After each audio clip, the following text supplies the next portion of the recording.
University of Florida entomologist Michael Rogers remembers the text message in 2005 that told him citrus greening had been detected in Florida, the first time the devastating plant disease, also known as Huanglongbing or HLB, had been found in the United States. That was a day that people probably remember very well because we've all known that was the worst disease worldwide of citrus. I remember sitting in a meeting and getting a text said, hey, you know, it's here, HLB. I'm like, really? Because we knew it was going to change how we did things. And it did. In the intervening years, citrus greening has slashed productivity in all of Florida's primary citrus regions. And it's not just oranges that are affected.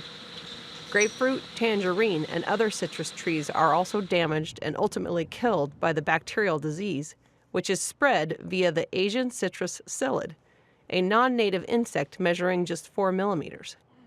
The bacterium attacks the plant's vascular system, preventing the fruit from ripening and eventually killing the tree. When we first got greening, back in 2005, but 2006, I think a lot of us were in a little bit of denial about being able to manage the pest and the disease. And things got pretty serious pretty fast. It's been pretty devastating. As diseased groves were abandoned or torn up, the land dedicated to citrus production has declined 34% over the past decade, dropping to 410,700 acres by 2017. The U.S. Department of Agriculture says the current orange harvest, projected to yield 46 million 90-pound boxes, would be the smallest in the state since World War II. In the decade before the arrival of citrus greening, Florida orange growers typically produced more than 200 million boxes of the fruit annually. And Hurricane Irma's arrival in September worsened an already tough situation. The estimated value of all Florida citrus production has dropped 40%, from $1.8 billion in 2008 to $1 billion in 2017. And as citrus acres disappear, the number of jobs supported by the state's $8 billion citrus industry shrank. A study by the University of Florida estimated the state lost 31% of citrus-related jobs between 2013 and 2016. In many cases, there aren't as many of those folks out there anymore because there's just not enough fruit to support those jobs. And so it can be very, very devastating to communities, especially in the growing regions of Florida, that depend on agriculture as an economic driving force for revenue.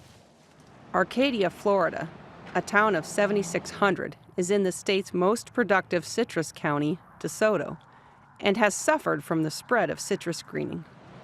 Mayor Judy Wirtz Strickland finds it difficult to watch the decline of an industry so central to the area's identity. With fewer workers, they spend less money in the stores downtown, especially the grocery stores. Citrus has been a part of this community ever since I can remember, and I would hate to see it go away. Many producers with smaller operations have had to give up, including some who were third or fourth generation orange or grapefruit growers. Chris Strickland of Alturas, Florida, had to knock down the orange grove he bought in 2015 from a neighbor. Strickland knew the 80-acre grove was infected, but had hoped to harvest parts of it for a few more years.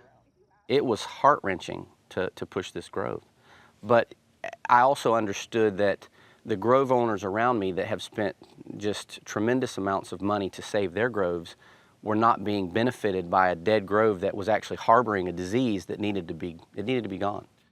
Strickland hopes to replant the grove once he feels more confident the trees won't get reinfected. He's hoping someone finds an answer sooner rather than later. The federal government has designated quarantine areas in 15 states and territories to help prevent the spread of both the Asian citrus psyllid and the plant disease itself. And where the disease has already progressed, it is providing money to help growers replant after they tear out a diseased grove.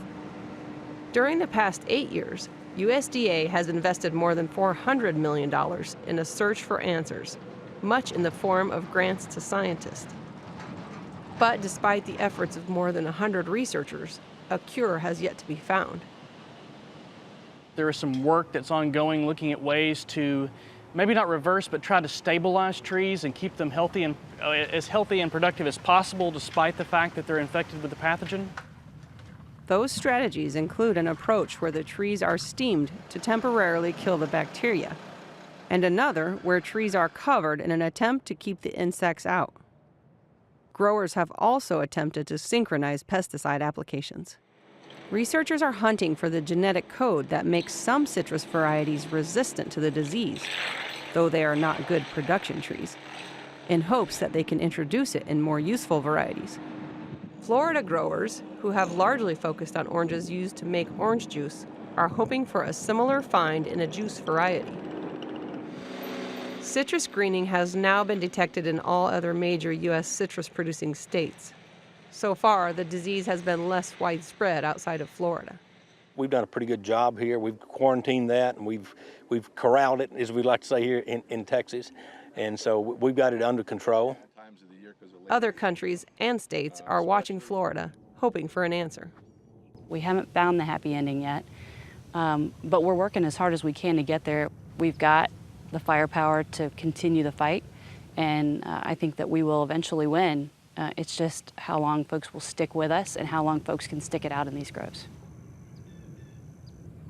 For Market to Market, I'm Colleen Bradford Krantz.